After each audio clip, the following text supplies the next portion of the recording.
just see my hands. I'm going to be showing how to tape fingers. I'm not a doctor or a hand doctor. I just jack my fingers up a lot.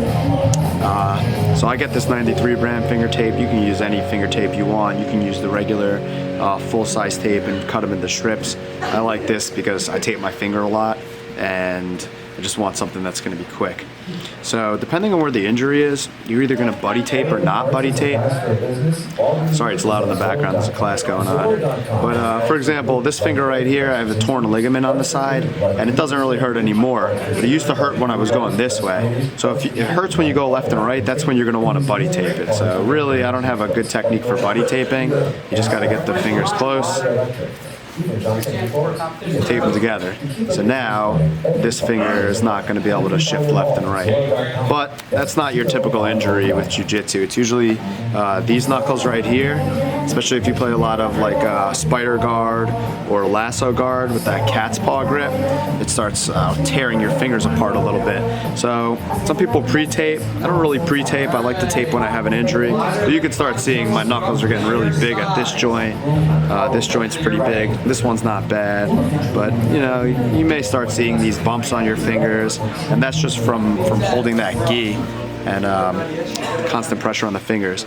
So if I were to wrap this finger, I want to be able to wrap this knuckle, and I want to be able to wrap this knuckle. So you can do it in one really long tape, or you can do two separate tapes. If it's just this, you just need to wrap that. So the first thing I do, let's say it's just this knuckle.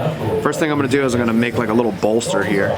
So I just wrap it around, full circle around. Then I'm going to come on the inside. So I come to about here. I'm going to make half of my X, just like that.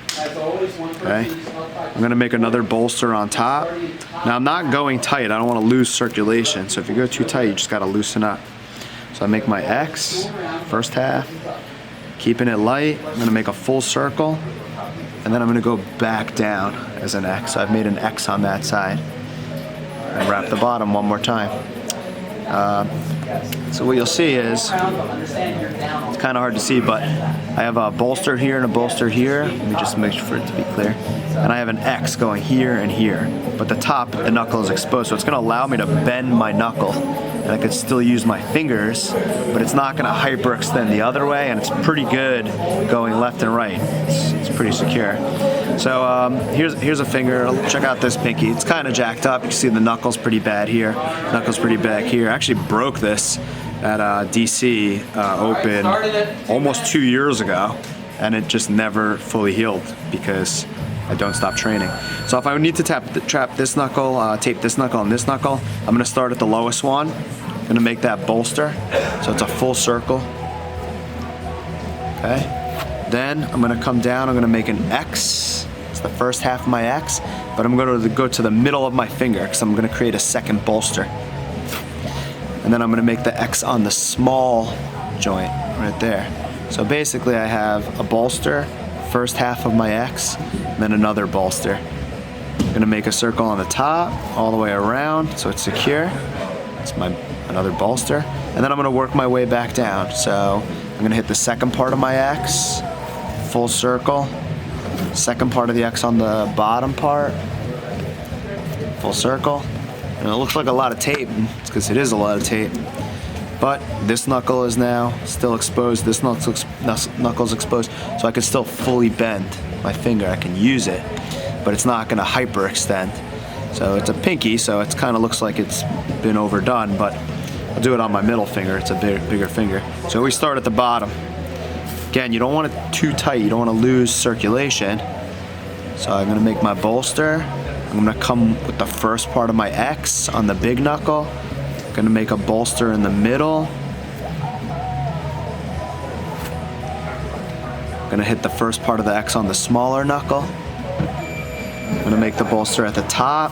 You know, I'm going a little fast, so it's a little tight. Then I'm going to work my way back. So I'm going to make the second part of my X. Working my way back up the finger, hit the bolster, work the second part of the X on the first part, wrap the bolster, and there you get the double knuckle wrap. So it's a bolster, an X, a bolster, an X, and a bolster. But what you'll see is on the other side, knuckles are exposed. I can fully bend it. So that's how I tape my fingers. So if I needed to tape just this knuckle and not the small knuckle, I just make the bolster on the bottom here. I'm gonna make one circle. And then I'm gonna make half my X, bolster, and then I'm gonna work the other half back. Full circle. And now I just have that bottom knuckle taped. So this is good when you have just swelling knuckles. Some people pre-tape. I typically don't pre-tape if I don't have an injury. I just like to tape the knuckles that have injuries. I play a lot of lapel lasso, worm guard. So it's all very gi friendly, but you know, that's not really friendly on your fingers. So you typically 1, 2, 3 on both hands of the fingers getting injured. So that's how I wrap my fingers. If anybody else has another way, share it. Thanks.